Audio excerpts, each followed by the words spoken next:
Oke, saya rekam dulu supaya kelihatan siapa yang ngakuan, ya kan?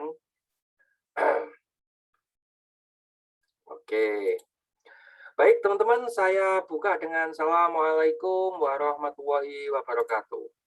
Waalaikumsalam warahmatullahi wabarakatuh. Baik, selamat malam, teman-teman. Selamat berjumpa kembali dengan saya.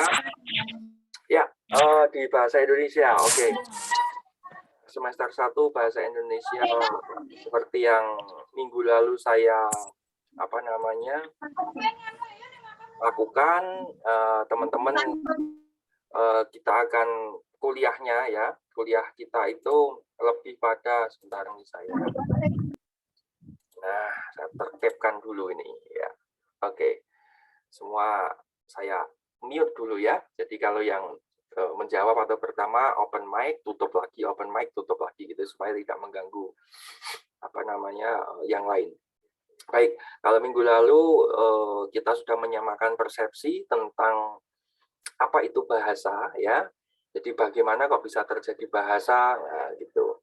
Kenapa kok muncul istilah namanya bahasa begitu? Kemarin sudah definisinya secara pengertian bahwa bahasa adalah sebuah sistem simbol, lambang, bunyi, bahwa kemarin yang Anda catat itu ya. Masih ingat nggak tentunya? Oke, masih sekali. Karena kan Anda masih fresh, jadi ingatannya masih tajam sekali. Kalau menurut Mbak Syahrani, halo Mbak Syahrani, Syaharani Hasna, bisa mendengar suara saya? Ya, Pak. Oke. Ya, bisa, Pak. Mbak Syahrani aslinya dari mana? Dari Jawa Timur, Pak. Dari Jawa Timur? Ya, Sidoarjo. Sidoarjo, wow, Sidoarjo jauh-jauh kuliah di Jogja ya, tidak di Surabaya sekalian ya. Tapi pengen merasakan Jogja seperti apa. Sudah sampai di Jogja, Mbak Hasna? Belum, Pak. Belum. Ya, mungkin bulan-bulan depan kalau sudah ditetapkan offline atau luring, silakan Anda datang ke Jogja. Sudah pernah ke Jogja, Mbak Hasna? Sudah, tapi terakhir itu waktu SD, Pak. Jadi udah lama. Oh iya, nanti kalau kamu sudah di Jogja, kamu akan, ya semoga tidak kaget ya, dunia Jogja hampir sama dengan Surabaya. Hampir sama dengan Surabaya. Dunia siang dan dunia malamnya. Yang membedakan kalau di Jogja kan banyak tempat-tempat romantis dan tidak terlalu macet. Kalau di Surabaya luar biasa macetnya setengah mati. Seperti Jakarta itu. Baik teman-teman, menurut Mbak Hasna, bahasa itu apa sih kemarin menurut Anda? Kalau menurut saya bahasa itu ungkapan seseorang terhadap sesuatu, Pak. Nah, kemarin itu pengertiannya nggak gitu ya. Oh, ini menurut saya atau Iya, menurut yang kemarin? Yang kemarin Oh, simbol bunyi apa kemarin ya? Saya tahunya itu aja sih, Pak. Nah, kemarin mencatat nggak? Pak, sebentar, Pak. Lupa ya. Bahasa adalah sistem lambang, sebuah sistem lambang bunyi yang bersifat arbitrer atau bebas, hasil dari konferensi yang bersifat dinamis dan digunakan untuk berkomunikasi. Bagus sekali ya, masih ingat dan dicatat. Oke. Itu definisi bahasa secara umum ya, definisi bahasa secara umum. Tapi kalau definisi fungsionalnya, ya alat komunikasi untuk menyampaikan pendapat, untuk ini, untuk itu fungsionalnya. Fungsional sebuah bahasa. Dan hari ini saya akan melanjutkan tentang konsep kebahasaan karena Anda kuliah itu sudah belajar tentang konsep, bagaimana bahasa itu timbul, bagaimana sebuah bahasa itu muncul begitu. Anda tidak belajar lagi tentang bahasa sebagai alat komunikasi, tetapi lebih pada bahasa itu ke konseptualnya. Kenapa sih kok muncul bahasa? Pertama kali bahasa yang digunakan itu bahasa apa? Kok bisa menjadi bahasa Indonesia? Kalau orang Surabaya istilah sarkasmenya adalah jancuk ya. Kata jancuk itu bahasa itu muncul karena apa? Kan kita nggak tahu. Tapi sebetulnya ada sejarahnya teman-teman. Kita bisa merunut sejarahnya. Jancuk gitu. Tapi bagi saya kata jancuk itu nothing fucking at all. Artinya bahwa itu bukan ungkapan pisuhan ya. Pisuhan itu apa? Sarkasme, dalam bahasa ilmiahnya itu sarkasme atau bahasa pisuhan atau bahasa umpatan. Bukan sekedar itu, tetapi itu menjadi sebuah simbol ya, simbol yang interpretasinya atau maknanya itu bisa bermacam-macam. Jadi misalnya Anda mungkin dengan istilah jancuk itu kan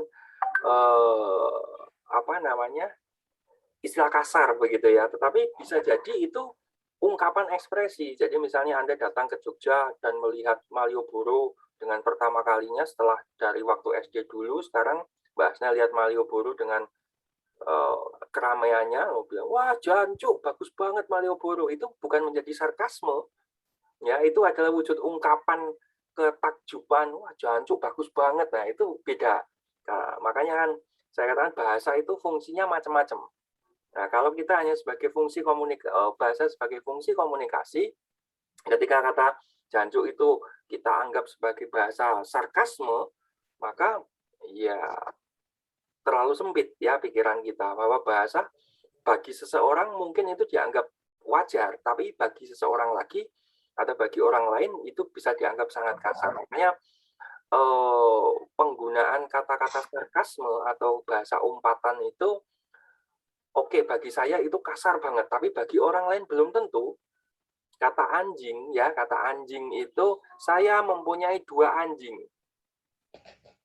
Bahasanya, intonasinya seperti itu ya biasa, tapi kalau saya punya 2 anjing itu beda lagi maknanya, ya kan? Makanya butuh interpretasi makna itu. Makanya bahasa bukan sebagai simbol, sebagai sistem bunyi saja, tetapi di situ ada makna, ada bermakna.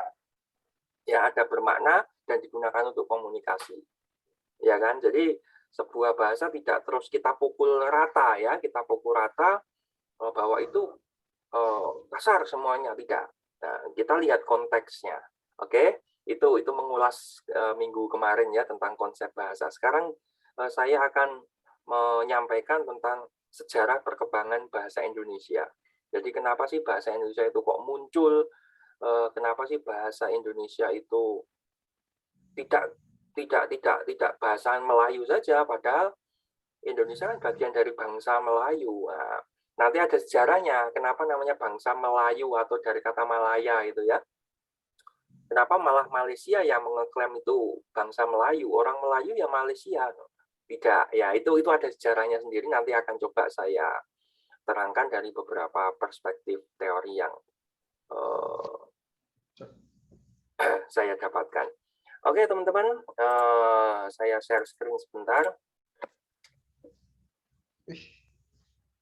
Secara Indonesia. Coba boy. Sejarah dan kedudukan bahasa Indonesia. Oke, sekilas ya bisa terlihat ya, jelas ya teman-teman. Oke, sejarah dan kedudukan bahasa Indonesia. Ketika kita berbicara sejarah itu kan berarti mengingat masa lalu ya. Masa lalu berarti adalah mantan kan gitu ya. Mantan adalah bagian dari sejarah. Tidak perlu dilupakan, tapi cukup dikenang saja gitu kan. Dan kita tidak perlu kembali lagi ke sejarah. Gitu. Cukup dikenang dan tidak dilupakan. Apakah mantan dilupakan? Tidak perlu dilupakan. Cukup dikenang saja. Ya, mantan yang selalu dikenang dan selalu manis dikening. Waduh, gitu. Dikenang dan dikening. Artinya dikenang itu ada di dalam hati kita, dikening itu ada di kepala kita. Oke, teman-teman. Sejarah dan kedudukan bahasa Indonesia. Jadi saya mau cerita tentang sejarah dulu.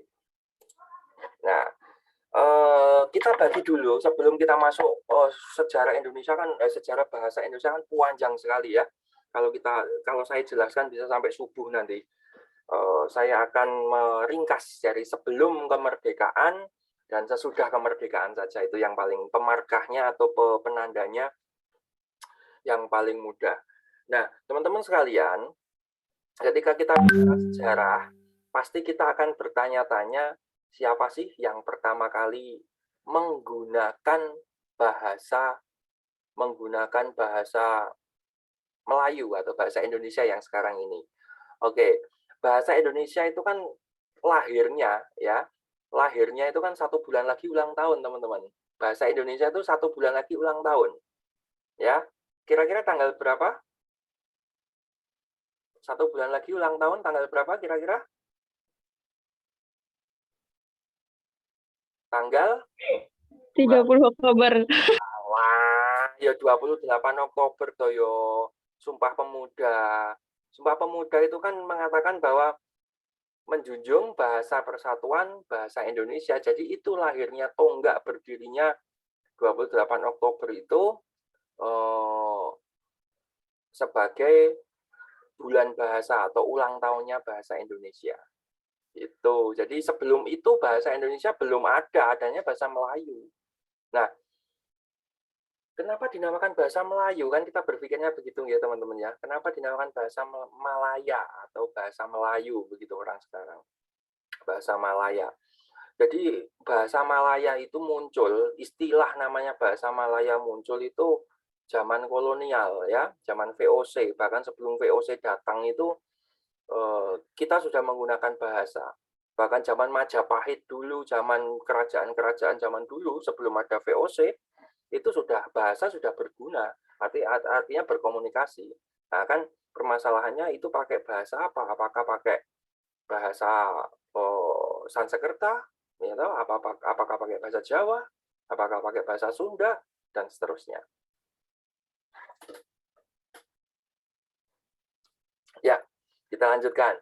Jadi pertamanya begini teman-teman, ketika itu muncul istilah Melayu itu adalah VOC ya. Ketika VOC datang, VOC adalah bangsa-bangsa Portugis, bangsa Prancis, bahasa Inggris, di mana di sana itu dia kan fungsinya orang atau fungsi VOC menjelajah dunia itu kan ketika Columbus itu ya, itu kan cuma 3, gold, glory, dan gospel. Masih ingat ya sejarah SMA atau SMP itu, gold, glory, dan gospel. Apa itu? Gold itu kekayaan, glory adalah daerah kekuasaan, dan gospel itu agama, penyebaran agama. Nah, ketika dia transit di beberapa negara, dia pasti akan berusaha menggunakan bahasanya dia, bahasa Portugis, atau bahasa Perancis, atau bahasa... Nah, ketika dia singgah pertama kali di Sriwijaya ya, di Palembang itu, karena di situ sangat strategis, kalau kapalnya muter ke Samudra Hindia atau Samudra Pasifik kan belum sampai Amerika sudah tenggelam kapalnya kan. Kemudian dia singgah di negara-negara kecil itu. Nah, negara-negara kecil itu salah satunya adalah Kerajaan Sriwijaya. Itulah kenapa pada masa Sriwijaya itu ada sejarah mengatakan bahwa Sriwijaya itu kekuasaannya sampai Thailand. Nah, bisa bayangkan kan sampai Thailand itu. Dan ternyata setelah saya baca beberapa referensi, kekuasaan yang di sini yang dimaksud adalah bukan kekuasaan saya menguasai seperti zaman Majapahit atau bagaimana itu, tidak. Tetapi menguasai artinya itu ras Melayu itu ada sampai Thailand Selatan terutama ya, yang daerah Patani, daerah sebelumnya Pattaya itu, bawahnya Pattaya itu Thailand Selatan yang dekat Malaysia itu.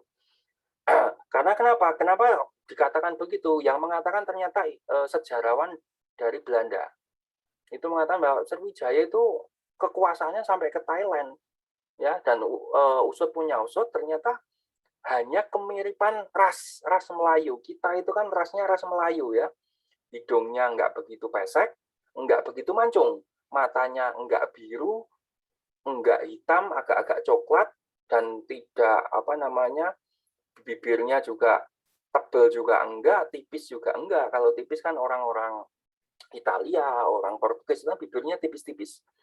Kita tebal ya juga enggak, tipis banget juga enggak. Jadi perpaduan antara beberapa ras begitu. Namanya ras Malaya.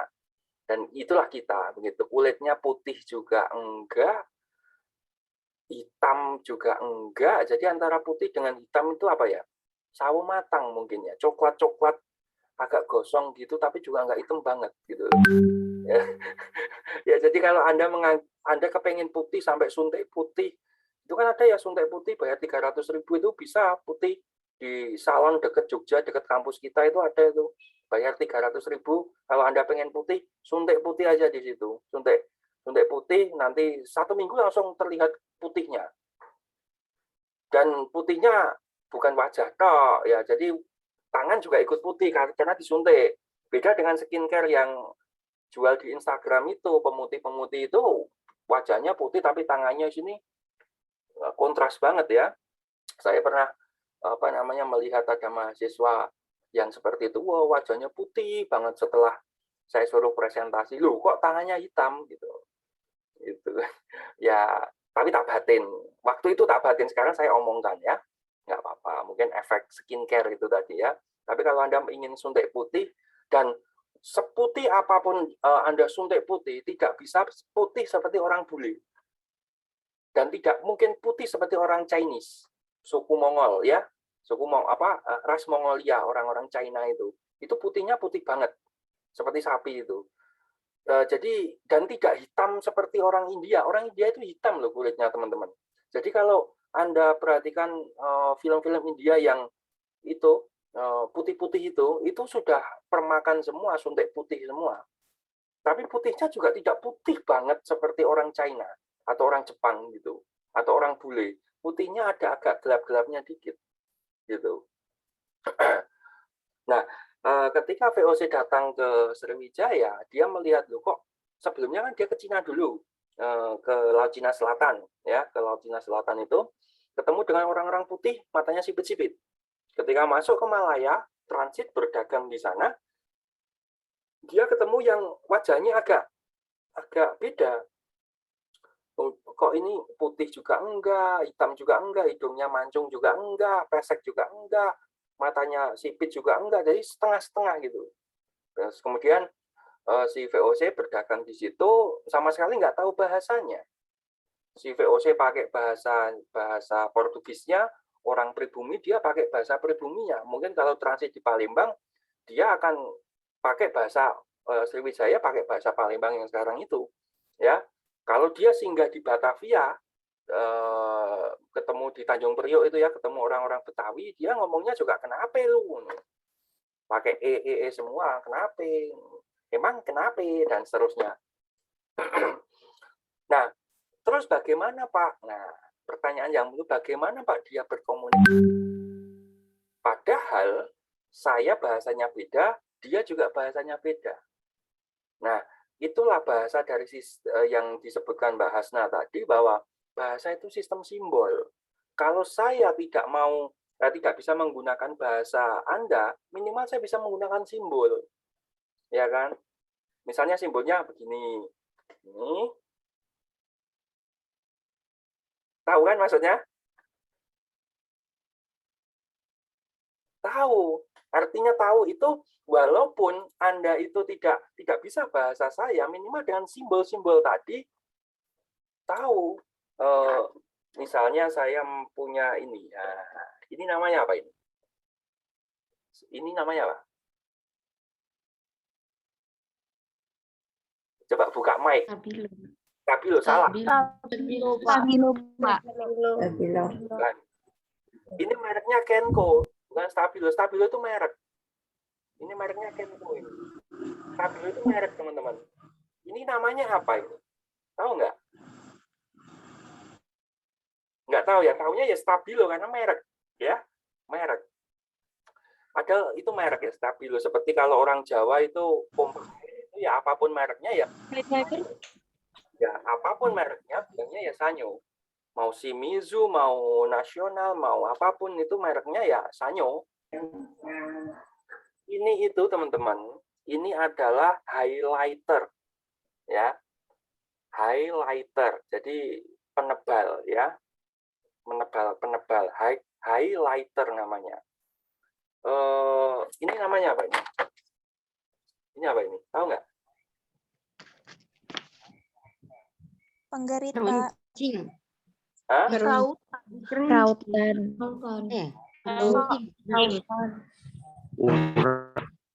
Ya, rautan. bahasa Indonesia namanya rautan. Bahasa daerahnya masing-masing ya. Ono sing ungkretan, ono sing ongkotan, macam-macam banyak sekali istilah-istilah itu. Ya. Tapi bahasa Indonesianya itu adalah rautan. Nah, kalau saya ini tahu nggak ini apa ini?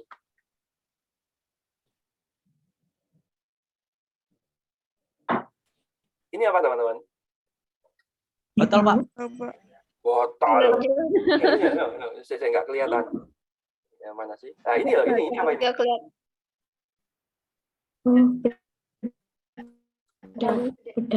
Ya, artinya apa? Banyak sekali. Nggak kelihatan. Nggak kelihatan ya. Ini loh. Oh, Bedak ini salisil.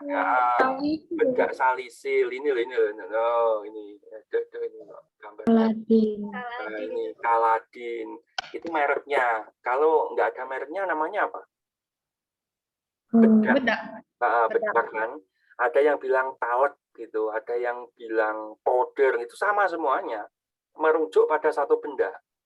Nah, waktu itu VOC datang ke Sriwijaya, itu juga begitu berdagang. Saya punya sutra, saya punya pakaian, kamu punya rempah-rempah, ijolan gitu, atau tuker-tukeran gitu, barter istilahnya. Ya dengan menggunakan bahasanya dia, dan saya juga menggunakan bahasa saya. Cuma iya, no, gedek-gedek, apa geleng-geleng gini sama manggut-manggut. Deal, jadi terjadilah bahasa di situ. Kemudian berkembang. Ada ini bagaimana? Ini Anda bilang stabilo, ya. Ini Anda bilang stabilo, saya bilang ini adalah highlighter. Ya, ini adalah highlighter atau ya penebal begitu ya, highlighter namanya. Jadi kalau Anda beli ini Mbak, highlighter gitu, nanti malah petugasnya nggak tahu apa itu Mbak. Highlighter itu loh yang buat, Mbak bilang, oh stabilo gitu. Kenapa kok bisa begitu Pak? Nah nanti ada ceritanya sendiri. Nah kita kembali lagi ke Sriwijaya.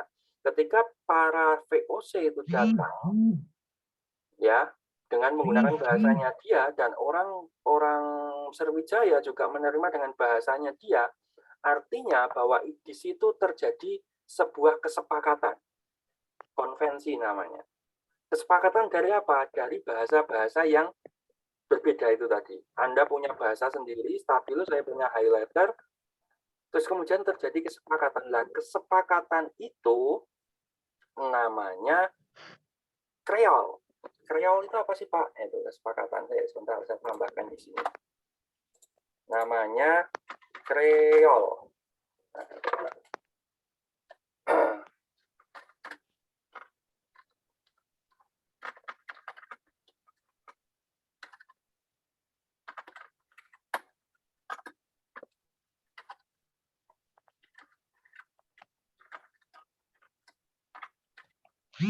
Nah, komunitas kecil-kecil itu, ya, saya menganggap tadi highlighter, Anda menganggap pemahaman Anda itu namanya stabilo. Itu namanya pidgin atau pidgin, ya. Ya, pidgin adalah bahasa pada komunitas tertentu. Itu namanya pidgin tulisannya, pidgin. Jadi orang VOC dia punya pidgin sendiri. Punya pidgin atau bahasa pada komunitasnya dia sendiri, pidgin. Ya, termasuk Anda, komunitas Anda mengatakan ini adalah stabilo, komunitas saya ini namanya highlighter. Ada yang ini itu spidol, Pak. Oke lah. Spidol itu juga merek, teman-teman. Ya, spidol itu merek gitu. Merek namanya spidol. Kemudian ada lagi pralon ya, tahu pralon pipa itu kan bahasa Indonesia. Oh, mungkin orang-orang tua zaman dulu bilangnya pralon. Pralon itu merek gitu. Karena apa? Dia punya pidgin sendiri. Nah, dari kumpulan-kumpulan pidgin-pidgin itu membentuklah sebuah kreol, yaitu kesepakatan dari beberapa komunitas.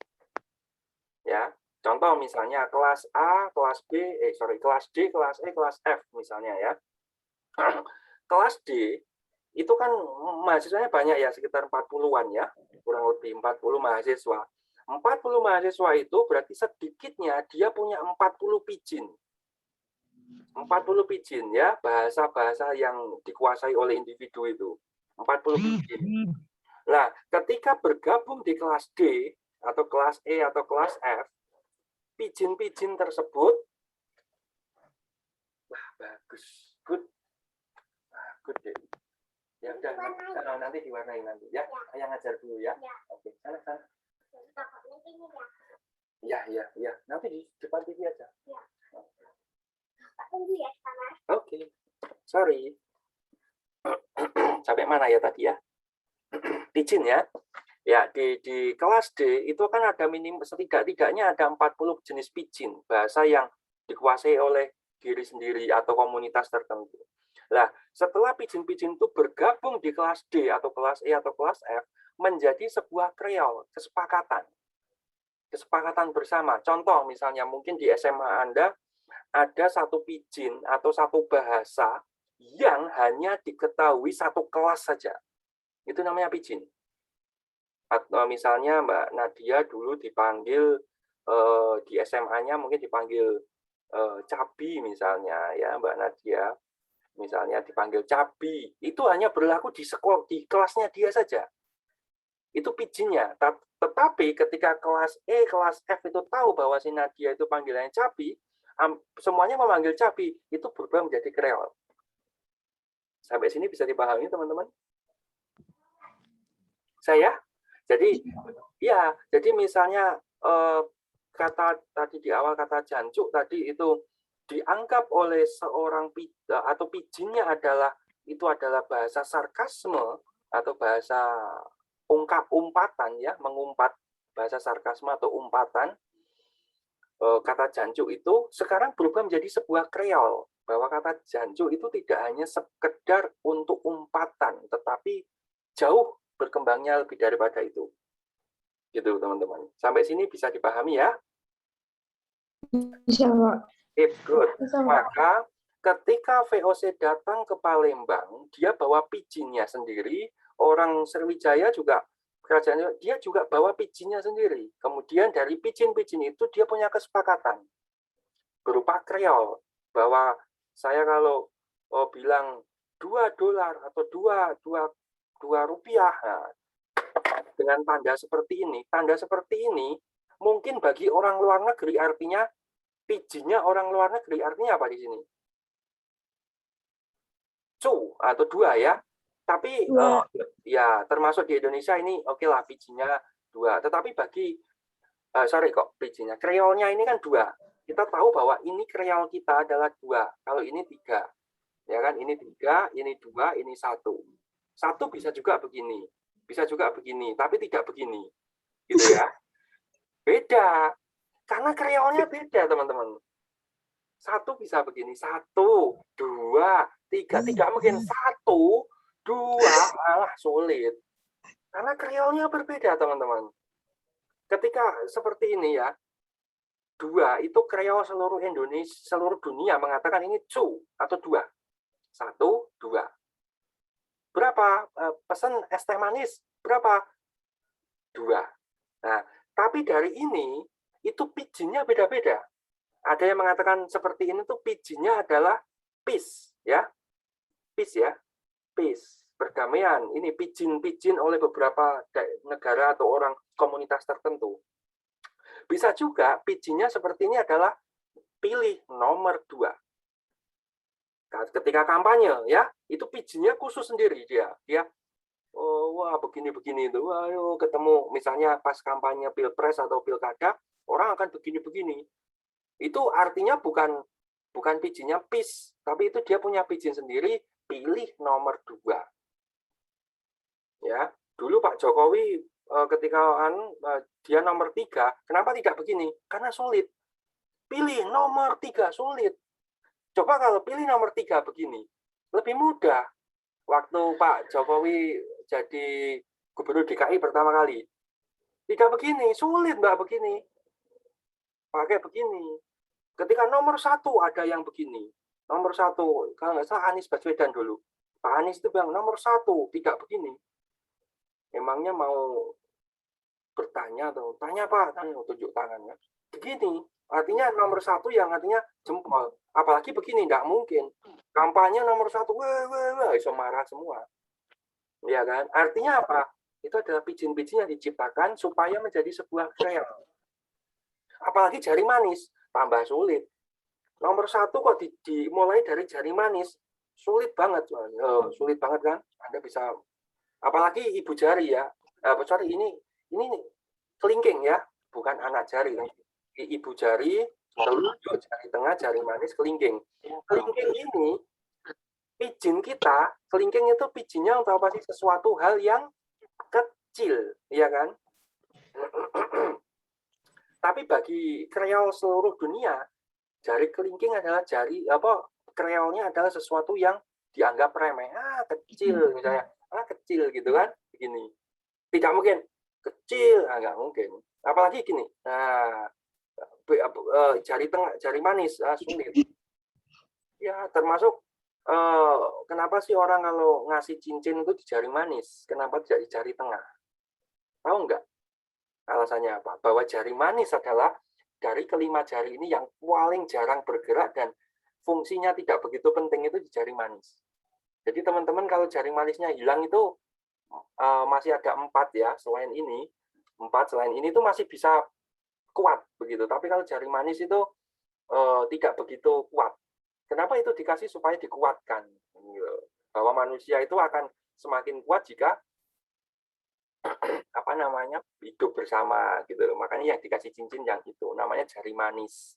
Kenapa manis? Ya karena tidak pernah digunakan, bersih sendiri. Coba Anda lihat jari Anda itu yang paling bersih kan jari manis ini.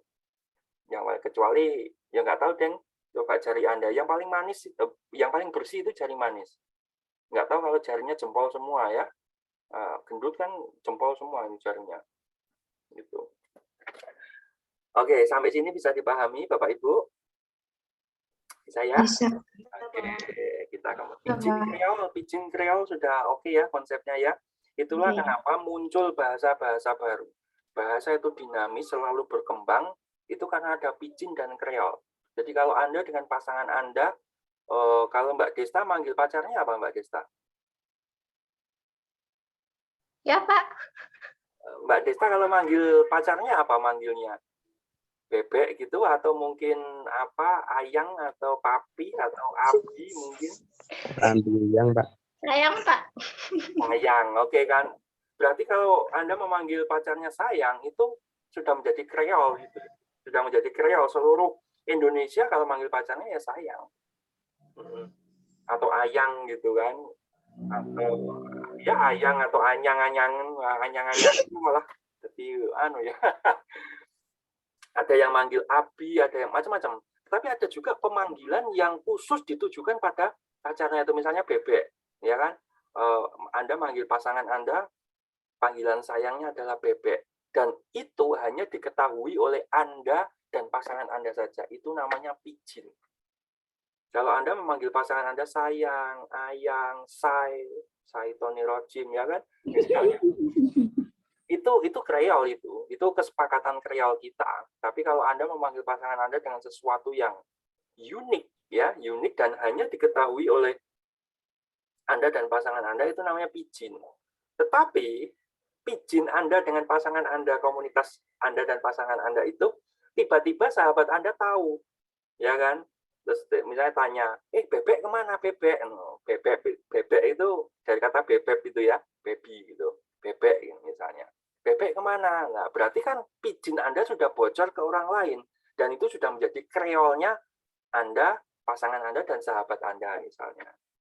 Itu bisa menjadi kreol. Begitu seterusnya berkembang, makanya muncul di Indonesia itu ada bahasa Jawa logat Surabayanan, ada bahasa Jawa logat Jogjanan, Jawa Tengahan, ada bahasa Jawa logat ngapak-ngapaknya, ya, nyongrika itu, ada bahasa Jawa yang logatnya logat panturanan, ya, yang sangat keras dan kasar sekali.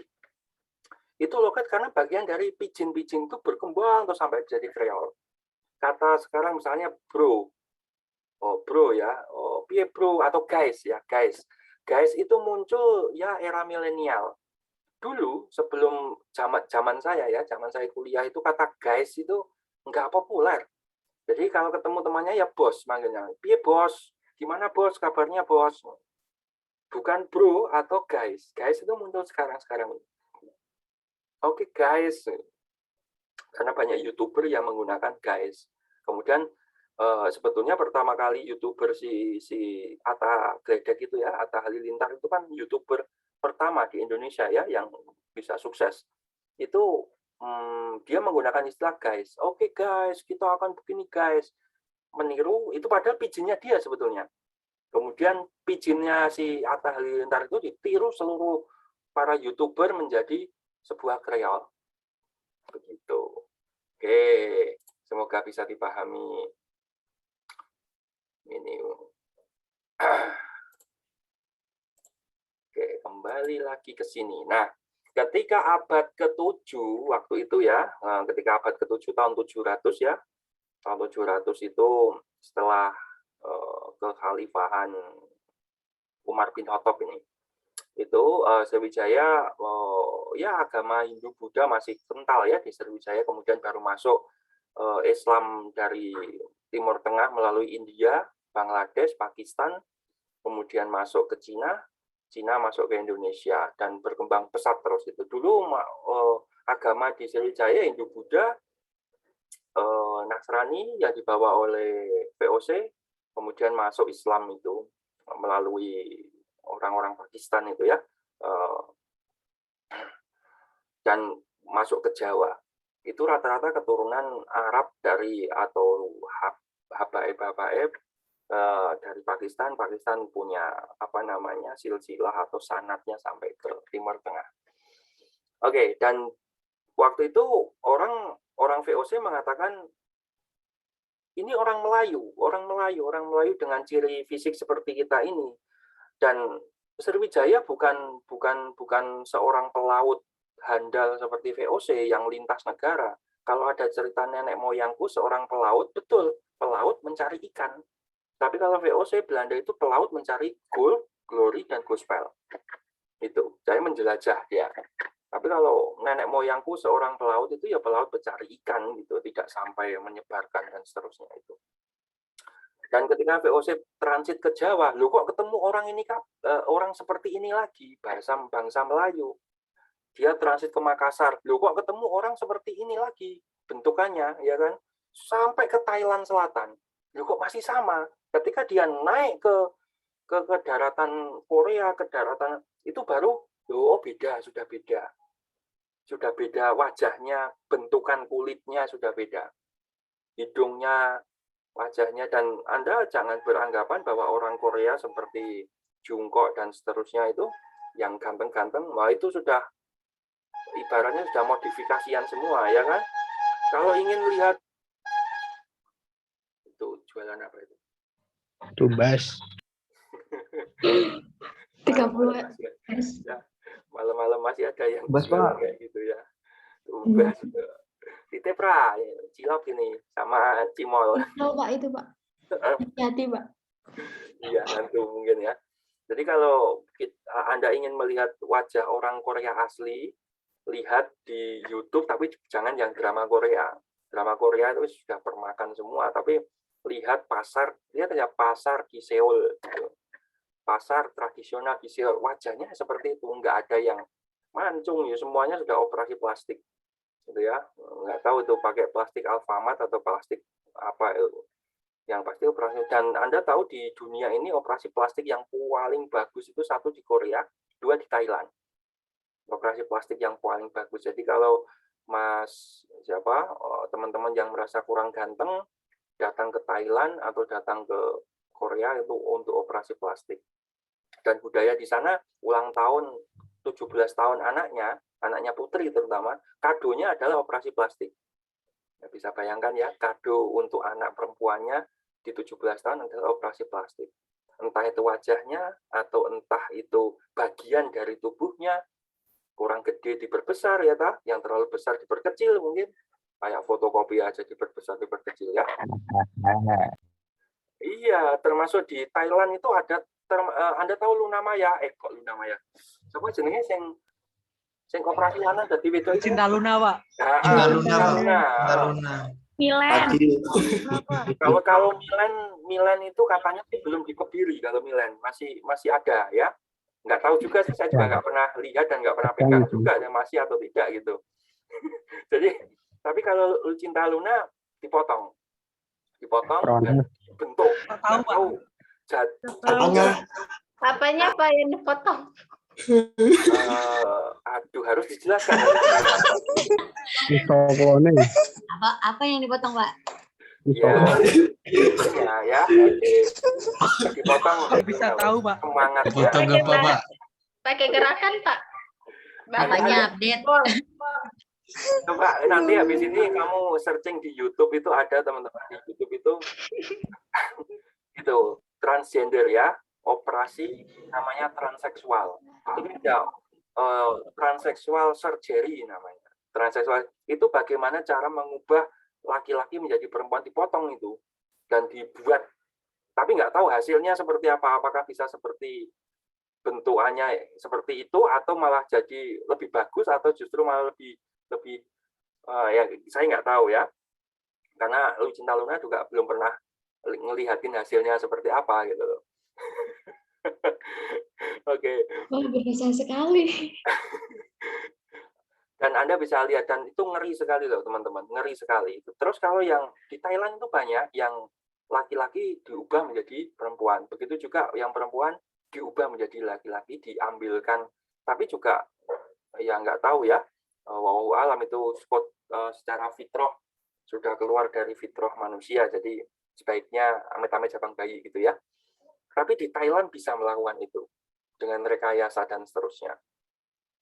Kemudian oke, kita kembali ke sini ya, jangan ke Lucinta Luna lagi. Imajinasi saya liar nih. Oke. Ini yang laki-laki, termasuk Jepang teman-teman. Nah ini cerita lagi nih. Saya Jepang, saya kan punya teman yang kerja di Jepang. Mungkin teman Anda, saudara yang kerja di Jepang itu yang Anda lihat, Jepang itu kan nggak ada yang cantik perasaannya. Aslinya itu nggak ada yang cantik. Cantik-cantik itu sebenarnya orang Thailand. Ya, saya pernah ke Thailand, ya terutama di Bangkok, Pattaya itu ras yang menurut orang Barat itu ya, ras yang paling cantik, perfect, sempurna itu satu adalah Thailand, dua adalah Indonesia. Indonesia adalah salah satu ras yang paling eksotik, yang paling dicari oleh bule-bule orang Indonesia. Jadi jangan ada seperti Gonzales itu loh. Siapa pemain Arema Malang, siapa? Cristiano Gonzales. Itu kan suaminya, istrinya, ya. Ronaldo, Pak. Cristiano Gonzales itu loh. Udah nggak di Arema, Pak. Ya nggak tahu, dulu kan di Arema. Itu kan bojone wong Malang toh. Orang Arema, orang Malang itu istrinya. Ya Anda tahu kan istrinya cantik juga. Ya masih ada yang lebih cantik lah ya, model-modelnya seperti itu, hitam, agak gendut, pesek, itu yang dicari ya kayak gitu, untuk memperbaiki, dan itu menurutnya wah itu istimewa, iya. Tapi kalau ingin cantik betul orang Thailand, kulitnya bersih, putihnya juga tidak putih banget, hitamnya juga tidak hitam banget, hidungnya mancung, itu orang Thailand. Kemudian orang Indonesia, lalu kemudian disusul oleh orang pecahan Rusia itu, Uzbekistan, Kazakhstan itu putih banget, mancung, tinggi, bersih, matanya biru. Dan tahukah Anda, saya pernah baca buku antropologi bahasa itu dan antropologi sejarah manusia, ras yang paling tidak disukai ya, saya tidak bilang paling jelek ya, tapi paling tidak disukai itu adalah rasnya orang Inggris. Ini tidak Sarah, dan orang Inggris, Anda tahu pernah isu bahwa Wayne Rooney, strikernya Inggris itu pernah dicap sebagai pemain sepak bola terjelek. Kenapa? Ya karena rasnya ras Inggris yang kulitnya totok-totok, berambut dan seterusnya itu. Bentukannya orang Inggris kan Bondo itu. Nah, oke, kembali ke topik ini bahwa ketika VOC datang ke Sriwijaya, karena di situ sebagai pusat kebudayaan ya, karena begitu ramainya orang-orang transit di situ, akhirnya Sriwijaya di Sriwijaya di Palembang itu muncul beberapa pidgin Kreol yang beraneka ragam. Kalau datang orang Cina, Ya, dia punya pidgin sendiri, punya kreol sendiri, akhirnya berbaur menjadi satu dan menjadi pusat peradaban. Taunya kalau orang ke timur jauh, kita ini kan istilahnya timur jauh ya. Timur Tengah itu Arab Saudi dan kawan-kawannya itu, yang gurun-gurun itu namanya Timur Tengah, bangsa Barat itu ya Eropa, kemudian Asia itu namanya Timur Jauh. Kalau kita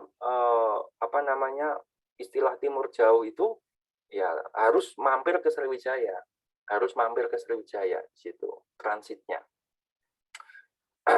Makanya itu menjadi perkembangan bahasanya pesat sekali sampai kemana-mana dan menjadi cerita bahwa Sriwijaya itu kekuasaannya sampai ke Thailand sana, karena wajahnya mirip-mirip, padahal ya secara kerajaan Sriwijaya itu tidak besar seperti kerajaan Majapahit atau kerajaan Kutai yang besar sekali, tidak. Ya kerajaannya kecil begitu, tapi karena tersohor di mana-mana, taunya ya Sriwijaya. Sama kalau di Indonesia taunya ya Bali. Orang luar ke Indonesia Bali begitu. Taunya Bali, padahal selain Bali masih ada banyak banget tempat-tempat yang romantis, khususnya di Jogja ya. Di pantai Jogja tidak kalah dengan Bali. Bagus-bagus pantainya, romantis-romantis pokoknya. Nah, dari situ teman-teman, itulah perkembangan bahasa Indonesia, bahasa Melayu pertama kali. Dengan percampuran berbagai macam bahasa. Kemudian menjadi kreol tersendiri. Kemudian beberapa antropolog atau orang-orang yang mengkaji tentang sejarah ya, pemetaan sejarah itu ada beberapa prasasti. Ya, Kedukan Bukit di tahun 600 Masehi ya. Nabi Muhammad itu sekitar tahun 400-an ya, 415 atau 413 itu eranya Nabi Muhammad. Jadi setelah 200 tahun setelah Nabi wafat itu kekhalifahannya Umar bin Khattab, Utsman bin Affan itu. Itu pertama kali ditemukan prasasti Kedukan Bukit, kemudian ada Talang Tuwo, Kota Brahi, Ganda Sulit, di Jawa juga ada tahun 900 sebelum tahun 1000 ya. Tahun 900 ditemukan prasasti. Kenapa ini menjadikan bahasa Melayu? Karena memang prasasti itu semuanya menggunakan bahasa Melayu. Walaupun hurufnya masih huruf Palawa ya. Huruf Palawa, tapi bunyinya itu bunyi bahasa Melayu. Ketika di Jawa ada bahasa Sanskerta. Ya, di Jawa ada bahasa Sanskerta, beberapa prasasti di Jawa itu menggunakan bahasa Sanskerta. Ya, hurufnya huruf Palawa. Itu, teman-teman. Sebelum kemerdekaan dan ternyata tidak ada istilah namanya bahasa Indonesia. Negara Indonesia aja nggak ada, adanya negara Melayu. Dulu nggak ada negara Indonesia, negaranya namanya negara Melayu, negara Sunda, negara Jawa, negara Borneo atau Kalimantan ya, negara Sulawesi, Celebes namanya, kemudian Papua ya, dan seterusnya. Nah, ketika VOC sudah selesai, muncullah masa penjajahan Belanda ya, yang katanya 350 tahun kita dijajah. Sebetulnya saya kurang setuju dengan istilah 350 tahun, 3,5 abad kita dijajah. Itu hanya untuk memudahkan. Sebetulnya Belanda pertama kali datang ke kita itu tidak ingin menjajah kok. Dia hanya ingin berdagang, tukar-menukar barang, saya punya ini, kamu punya itu, yuk ijolan atau tukeran, oke, deal, beres, jadi. Kenapa kok dijajah? Ya karena ada kesempatan untuk menjajah. Kenapa ada lagu wanita dijajah pria sejak dulu? Sebetulnya pria itu pertama kali kenal wanita tidak ingin menjajah niatnya, ya bertukar saja, bertukar perasaan dan seterusnya. Tapi ada kesempatan untuk menjajah, ya dijajahlah. Begitu juga sebaliknya. Lelaki dijajah lelaki dijajah wanita sejak dulu. Ya sama aja. Kenapa kok ada orang yang menjajah? Ya karena ada kesempatan untuk mau dijajah, gitu. Dan itu menurut saya 3,5 tahun. Saya kira lebih ya, lebih dari itu. Kalau dibilang bahwa penjajahan Belanda itu 3,5 abad, saya kira lebih. Karena ketika Belanda datang ke Indonesia, menjajah dalam artian itu kan menyiksa begitu ya, menindas. Itu saya kira lebih, karena ketika ada tukar menukar barang itu Belanda lebih banyak menguntungkan daripada Indonesia. Dan bahasa Melayu waktu itu sebagai bahasa perhubungan antara pemerintah dengan pemerintah Belanda tentunya dengan penduduk Indonesia. Orang Belanda dulu pengaruh pidginnya bahasa Belanda ke bahasa Melayu tinggi sekali. Anda tahu tanda dilarang masuk? Strip itu dicoret, tahu ya? Atau istilahnya verboden. Tahu verboden? Verboden itu bahasa Belanda, itu artinya dilarang masuk atau dilarang melintas. Kemudian di istilah otopsi, istilah visum et repertum, bahasa-bahasa hukum kita itu berasal dari bahasa Belanda. Karena hukum yang menciptakan bahasa Belanda semuanya. Istilah kasasi, istilah apa lagi ya? Pleidoy, ada novum dan seterusnya itu semua bahasa-bahasa dari Belanda. Kemudian berkembangnya situasi, banyak bahasa Inggris masuk, banyak bahasa Cina masuk, bahasa Arab.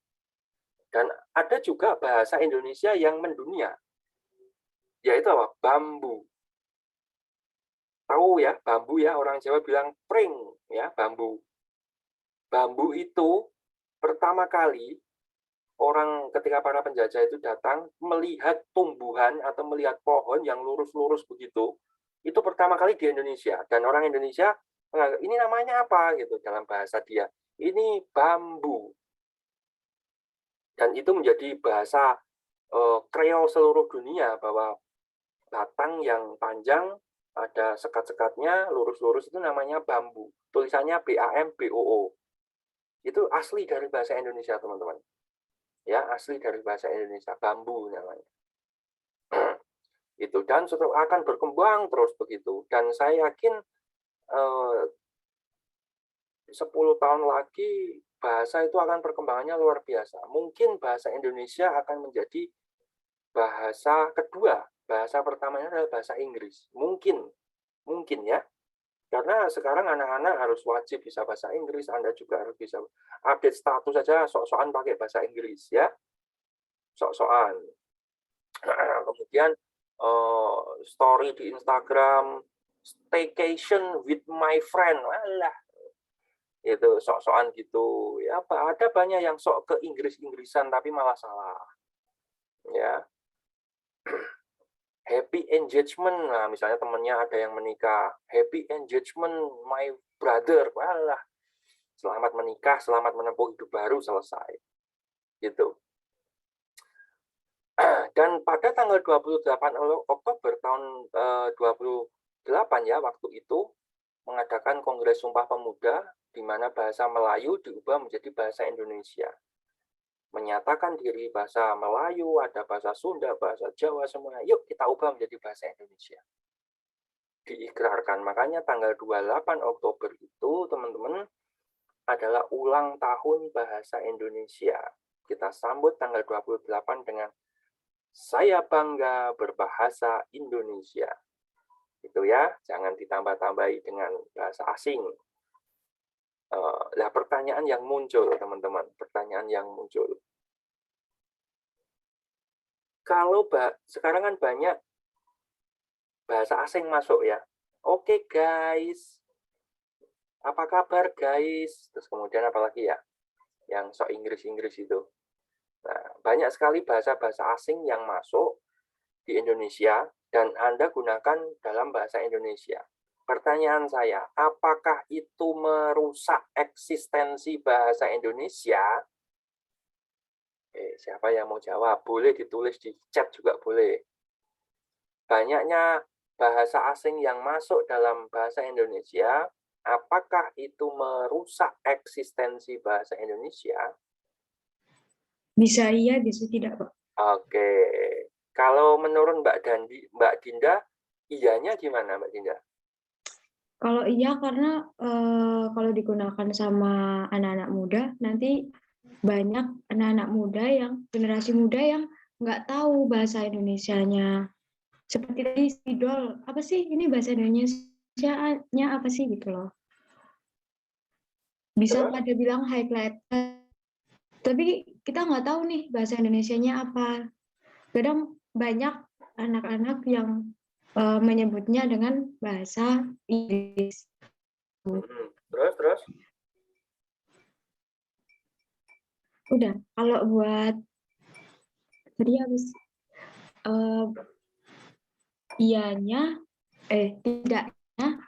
karena bahasa asing itu juga, semisal bahasa Inggris itu kan bahasa internasional. Jadi kita bisa lebih tahu bahasa luar jika kita masih menerapkan bahasa Indonesia dan kita masih gimana ya, nggak gitu loh, Pak. Oke, saya tahu maksudnya, Mbak. Oke, thank you, Mbak Dinda. Oke, lagi siapa yang mau berkomentar?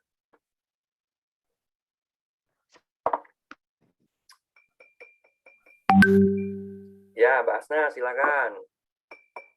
Kalau menurut saya tidak merusak eksistensi bahasa Indonesia karena tergantung dari penggunaannya itu sendiri, Pak. Kalau bahasanya digunakan untuk hal yang positif atau untuk sekedar memperbanyak kosakata aja untuk belajar bahasa asing yang lain, sepertinya tidak masalah, Pak, buat saya. Gitu. Berarti kesimpulannya tidak masalah ya? Iya. Oke, thank you. Lagi Selagi ya? positif. Ya, oke, thank you. Ya, Pak. Ada yang mencoba lagi? Apakah itu mengganggu eksistensi bahasa Indonesia atau tidak? Silakan. Ada yang mau mencoba?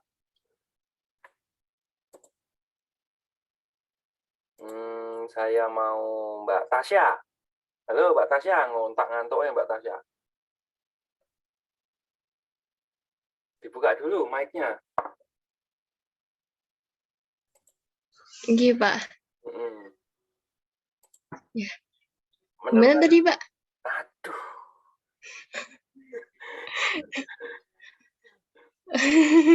Dengan masuknya bahasa asing, apakah itu merusak bahasa Indonesia? Eksistensi bahasa Indonesia akan rusak atau tidak? Tergantung ini orangnya, Pak. Kalau apa? Siapnya baik ya, enggak gitu. Saya gimana sih? Gimana? Siap.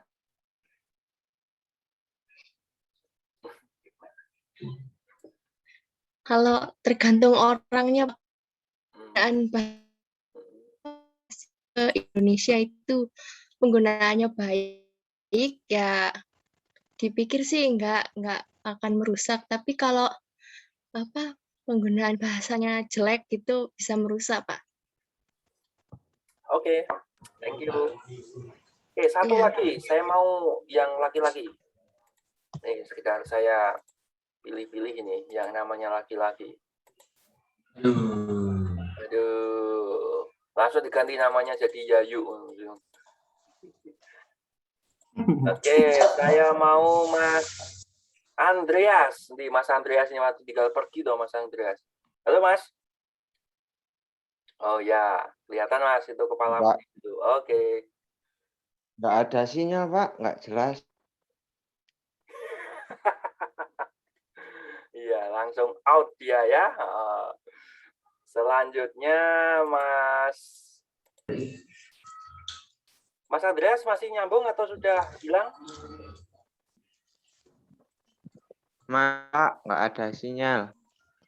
Saya dengar kok Mas. Saya dengar Mas.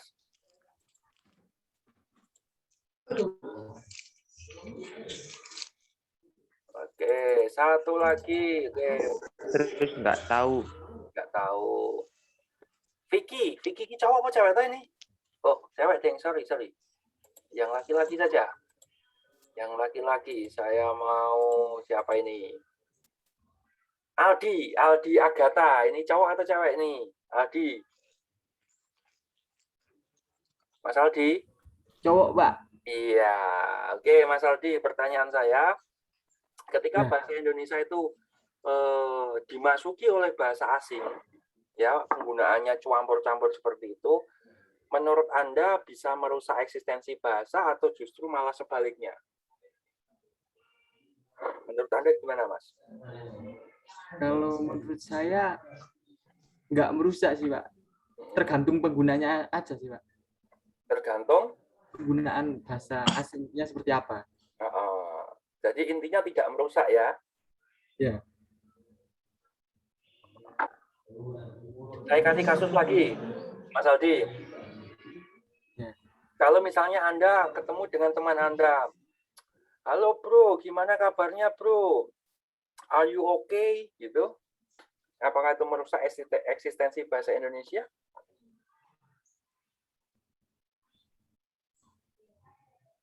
Ya, enggak sih, Pak. Enggak. Oke, good ya. Yakin? Iya atau tidak? Tidak ya? Tidak. Oke, Ya. atau tirai satu boleh? Tidak mau berubah. Oke, yakin.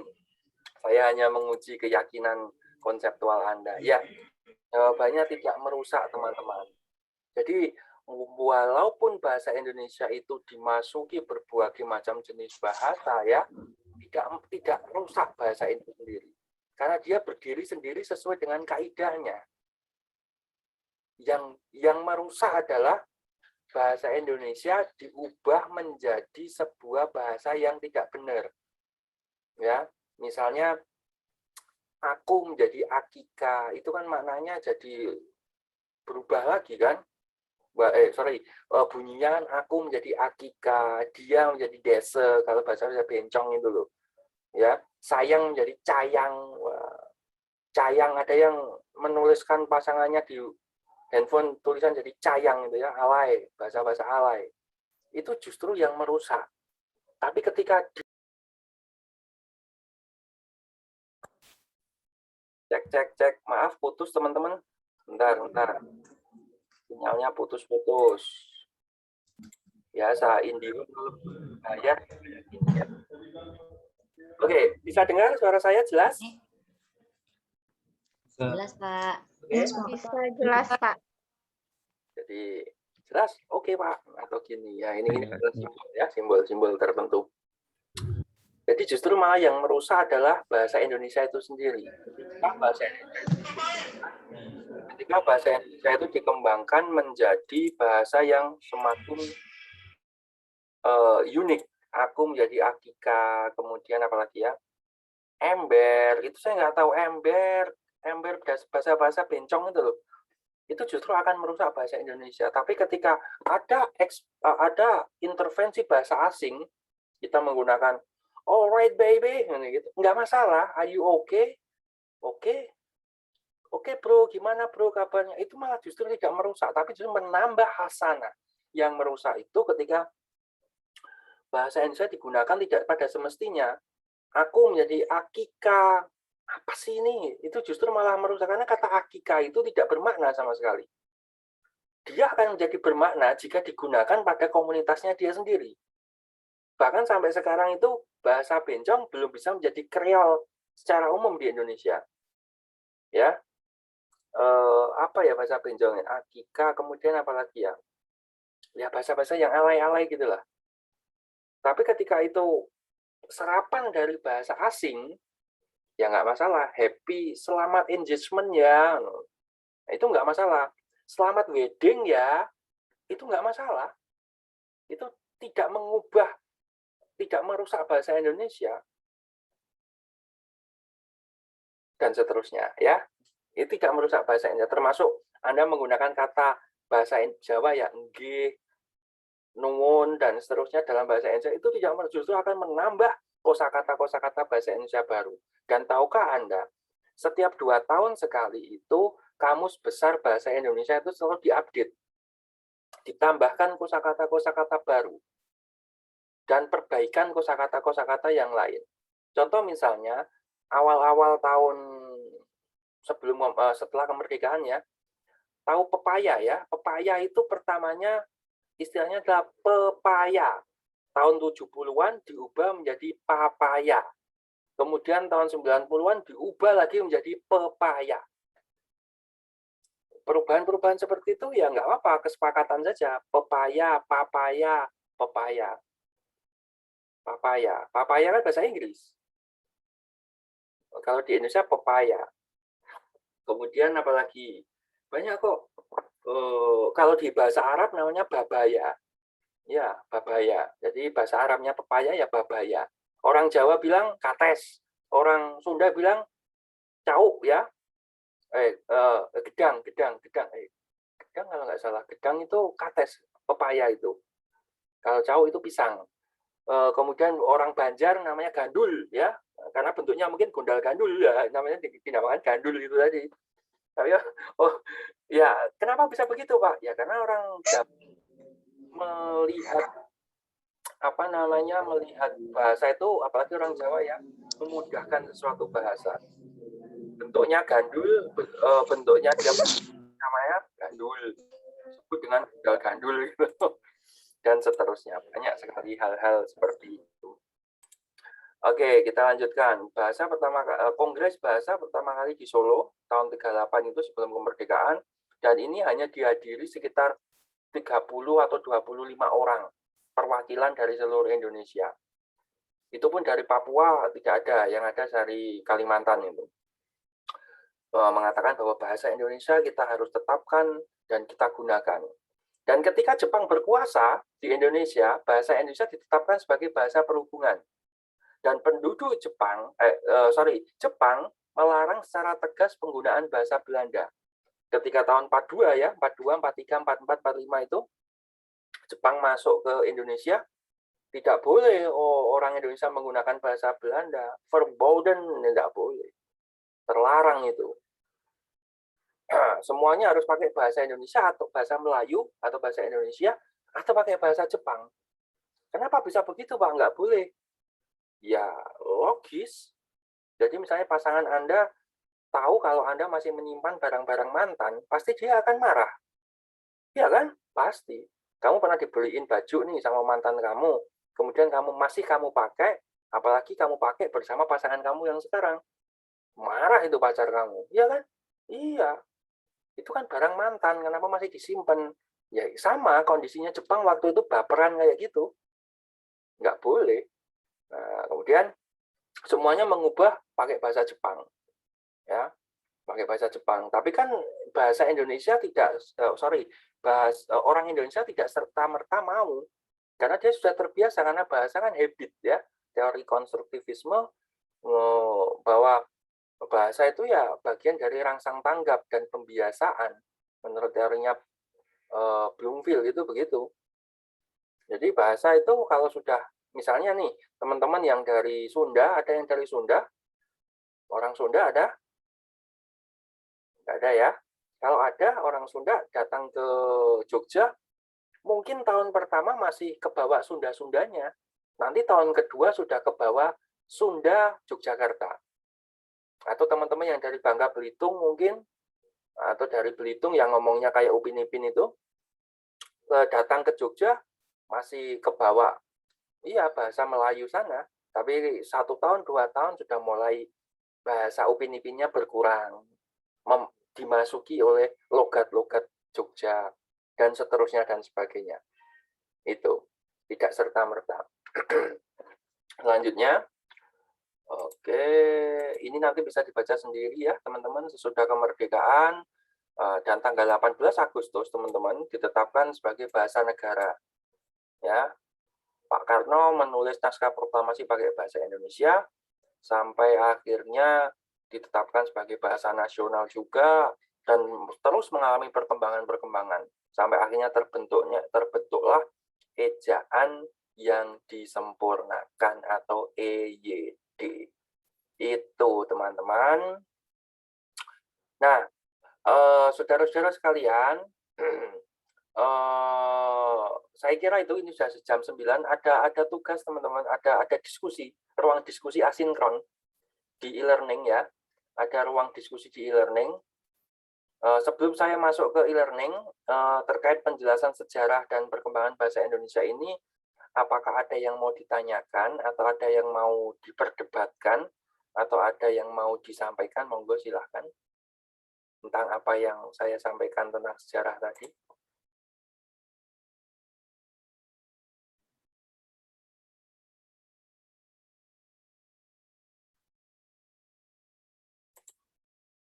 Halo, ada yang mau disampaikan teman-teman?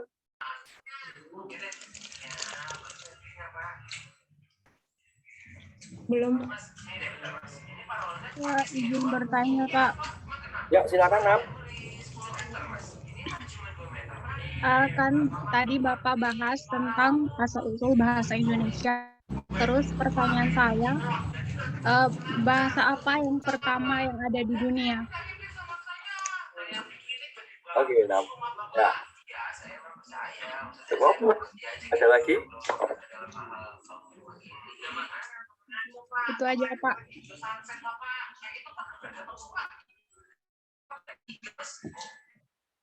Oke, Rizky AR ini berisik sekali ya. Saya mute aja.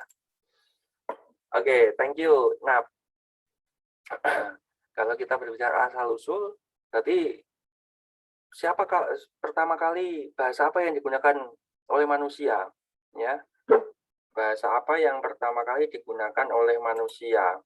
Berarti kita berbicara manusia pertama ya, manusia Nabi Adam. Ya, Nabi Adam adalah manusia pertama dan Hawa ketika dilempar ke bumi oleh Tuhan ya.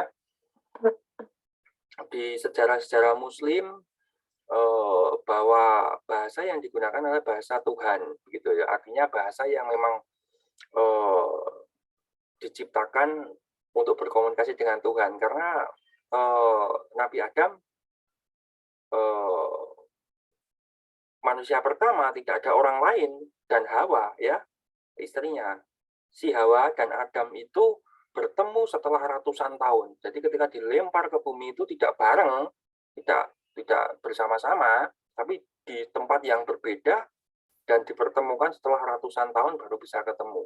Nah, terus pertanyaannya, apakah Nabi Adam waktu pertama kali datang ke bumi, dia ngomongnya dengan siapa? Ya bahasa yang digunakan bahasa Tuhan. Atau istilahnya adalah kesemestaan bahasa. Bahasa Tuhan itu bahasa apa sih, Pak? Bahasa yang ya semua bahasa Tuhan tahu. Begitu loh, namanya kesemestaan bahasa.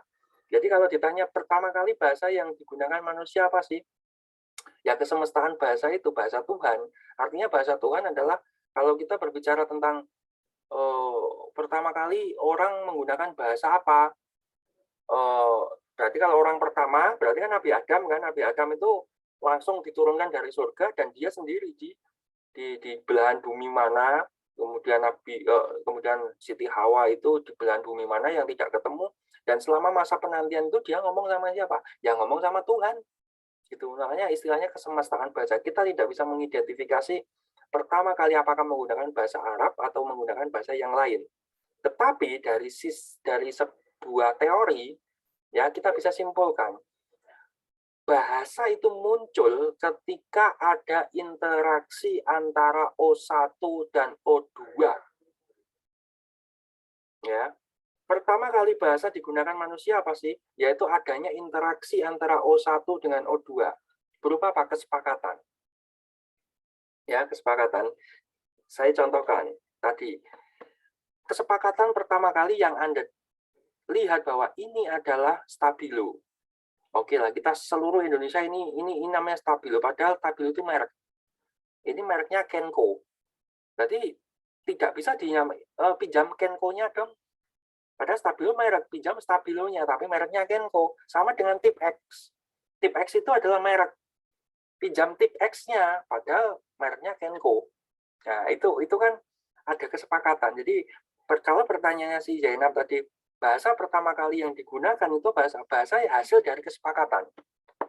Itu. Kesepakatan dari O1 dan O2. Jadi kalau saya dengan Mbak Zainab itu cuma bilang, misalnya Mbak Zainab, Enap gitu panggilannya ya, Enap. Kalau saya panggil up, dan Anda menerima up gitu, ya jadilah bahasa. Zainab namanya up. Makanya tadi ada sayang, ada cayang, ada zeyeng, aduh, salah alif banyak sekali. Selama itu ada kesepakatan O1 dan O2, jadilah bahasa itu. Pidgin 1, ya, pidgin awal. Kemudian dari istilah sayang, zeyeng, aduh, ya, agak geli saya, cayang dan seterusnya, itu akhirnya menjadi kreol. Begitu seterusnya. Jadi kalau ditanya pertama kali bahasa yang digunakan ya bahasa hasil kesepakatan itu. Itu ya. Sampai sini bisa dipahami Mbak Zaina, Mbak Zai? Halo, Mbak Zai? Iya, Pak. Oke, thank you. Itu jadi ada istilah begini harusnya teman-teman. Harusnya kita bertanya, Pak. Halo. Halo. Putus-putus nggak suara saya? Putus-putus nggak? Enggak ya? Enggak. Enggak. Iyain apa aja yang putus-putus? Putus-putus, Pak. Ya itu berarti milik Anda Mbak yang putus-putus karena teman-teman yang lain nggak putus-putus. Cirinya kalau nggak putus-putus itu gambarnya goyang-goyang seperti ini. Ya Mbak Fitria benerin kerudungnya, Mas Andika malah main game online gitu kelihatan semua di sini, ya kan? Nggak Mas Andika bercanda Mas supaya nggak ngantuk aja, ini udah jam 9 kok. Ada yang sambil makan cemilan, ya kan? Ada yang sambil Mbak Fitri itu kepalanya berat sekali begini, aduh berat Pak. Nah, itu kelihatan semua di sini. Saya kan memantau, saya klik-klik seperti ini itu supaya nanti di YouTube kelihatan dan saya akan memotret hal-hal yang lucu-lucu gitu supaya masuk UAD receh ya. Oke, gitu ya. Harusnya ada pertanyaan begini teman-teman. Pak, terus yang namanya bahasa ibu itu bahasa apa sih Pak? Nah, bahasa ibu itu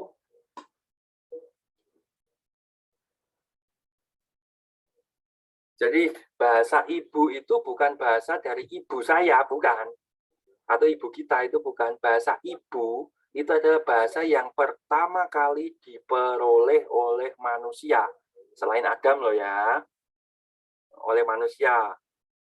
Ya, Nabi Adam kan nomor 1 dia.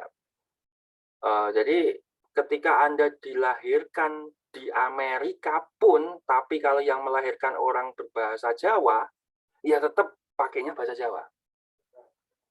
Tapi kalau Anda dilahirkan orang Jawa, dilahirkan di Jawa, tetapi kalau orang tua Anda bahasanya sehari-hari menggunakan bahasa Inggris, otomatis Anda akan bisa menjadi Peter bahasa Inggris. Gitu aja. Buktinya Pak, iya banyak teman-teman, ada yang dari Lampung, banyak kota-kota atau daerah-daerah di Lampung itu, yang satu desa itu pakai bahasa Jawa semua. Ada banyak itu, satu desa yang pakai bahasa Jawa, apa itu ada. Di kampung mana saya lupa itu, di daerah bekas transmigrasi itu. Itu pakai bahasa Jawa semua, orang Jawa yang lahir di Lampung, karena bahasa ibu atau bahasa pertamanya adalah bahasa Jawa. Akhirnya dia terlahir menggunakan bahasa Jawa. Termasuk anaknya Dev, tahu kan Dev, bule Jawa itu loh. Dev, bule Jawa itu anaknya bosone bahasa Jawa. Padahal bule. Dia lahir di Indonesia, di Malang, dan orang tuanya pakai bahasa Indonesia. Gitu. Ya, pakai bahasa Jawa. Akhirnya ya keluar dari bahasa Jawa. Karena bahasa itu habit. Menurut teorinya Bloomfield, bahasa adalah respon tanggap atau tanggap respon terhadap kondisi sekitar. Gitu. Jadi Anda ingin belajar bahasa Inggris gampang kok. Hidup aja di Inggris 2 tahun, keluar dari Inggris luar biasa. Jadi kalau Anda ingin belajar bahasa Inggris di les-lesan, Anda akan pinter tentang strukturnya, tetapi tidak pinter berbahasanya. Tetapi kalau Anda belajar di kampung Inggris, Anda akan pinter menggunakan bahasa Inggris, tetapi tidak strukturnya. Paham maksud saya?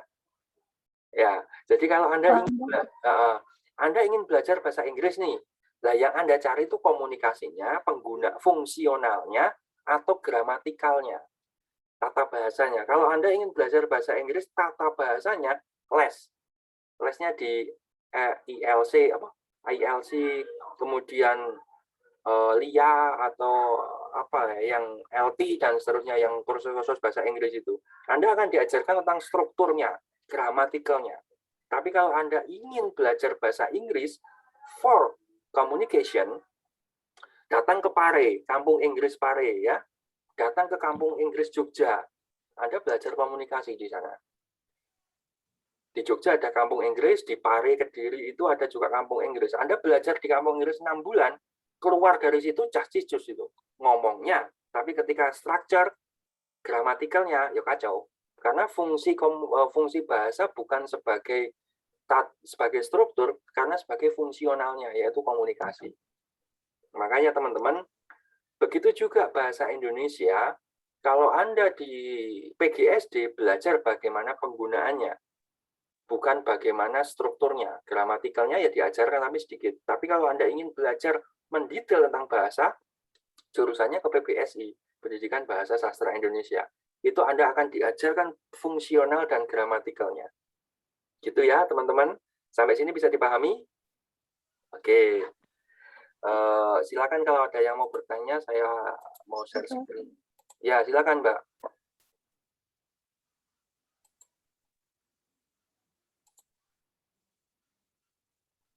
Oke, ini teman-teman ada diskusi ya secara mandiri di sini. Nanti kita bahas minggu depan diskusinya. Ini toh. Nah, sudah terlihat ya share screen-nya bahasa Indonesia DEF. Sudah, Pak.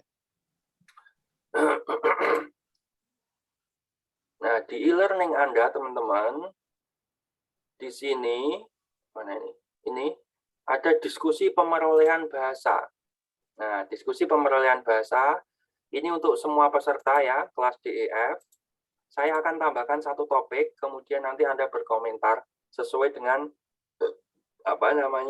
kasus yang saya berikan. Nah, misalnya kasusnya begini. Nanti Anda berkomentar ya dengan cara mengeklik komentar itu. Sebentar sayang, 5 menit lagi ya. Oke.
Baik, teman-teman, bisa dilihat nggih. Ini kasusnya. Bisa, Pak. Oke. Bentar, saya copy dulu. Oke. Seorang wisatawan asing datang ke Bali. Dalam berkomunikasi, wisatawan tersebut menggunakan bahasa Inggris. Ya, tidak bisa bahasa Indonesia sama sekali. Ketika wisatawan tersebut ingin berkomunikasi, ternyata O2 atau komunikan, ya istilahnya komunikan, O2-nya orang Indonesia, tidak bisa sama sekali menggunakan bahasa Inggris. Jadi sama-sama nggak bisanya, saya nggak bisa bahasa Inggris, orang Inggris juga nggak bisa bahasa Indonesia atau bahasa Bali, sama sekali nggak bisa. Nah, kemudian akhirnya O1 dan O2 hanya menggunakan isyarat. Kalau mau makan ya begini. Makan, ya, eat, ya misalnya. Eating, ya misalnya, dan seterusnya ya. Minum, yes, drinking, ya, dan seterusnya. Nah, pertanyaannya adalah, bagaimana proses komunikasi bisa terjadi atau bisa bermakna hanya dengan menggunakan isyarat atau simbol saja? Coba jelaskan argumen Anda, kenapa kok bisa terjadi padahal hanya dengan menggunakan isyarat atau simbol saja?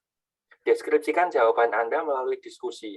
Ya, nanti Anda bukan tambahkan topik tapi lebih ke komentar ya, dikomentari. Klik reply gitu ada di situ nanti.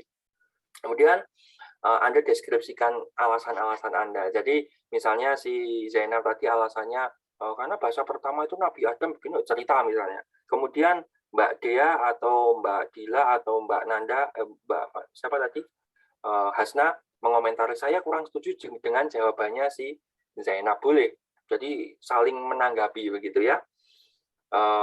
Teman lain boleh menanggapi dari kelas lain juga. Jadi lintas kelas. Jadi wah ini kok jawabannya agak nggak benar ya. Saya nggak setuju nih.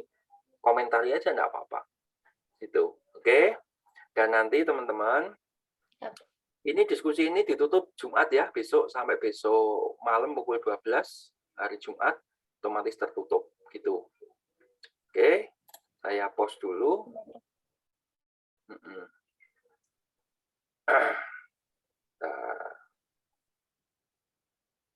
Anda punya waktu, saya edit dulu sampai. Jadi nanti tertutup otomatis besok malam. Nah, diedit dulu waktunya.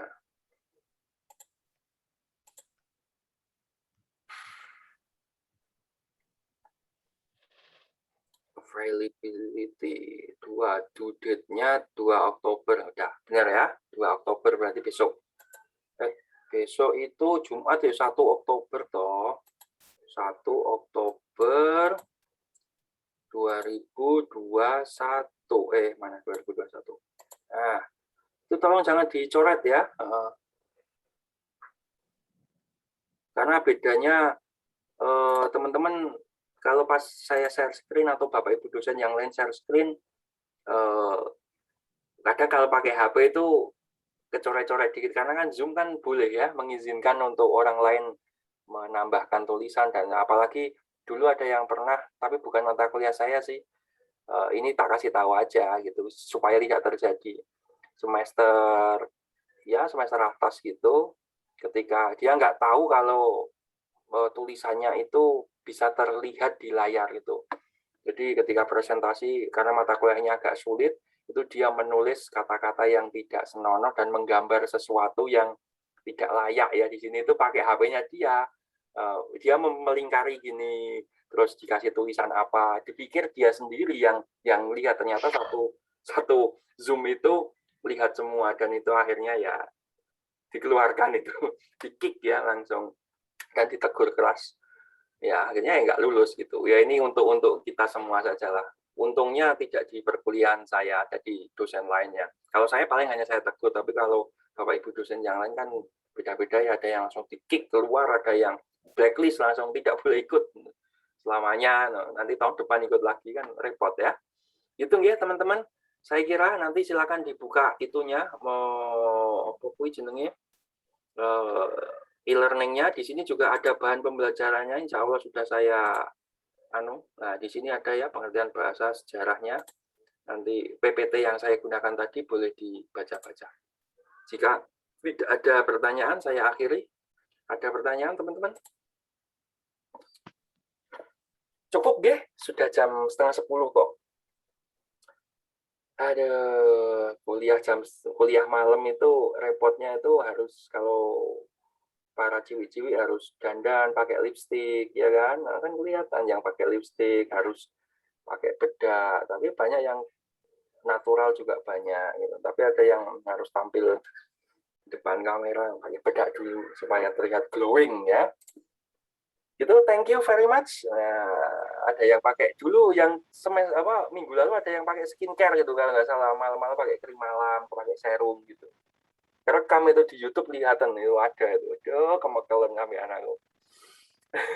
Oke, terima kasih, kita akhiri dengan bacaan hamdalah. Alhamdulillah. Alhamdulillahirabbil alamin. Matur suwun teman-teman, terima kasih. Assalamualaikum.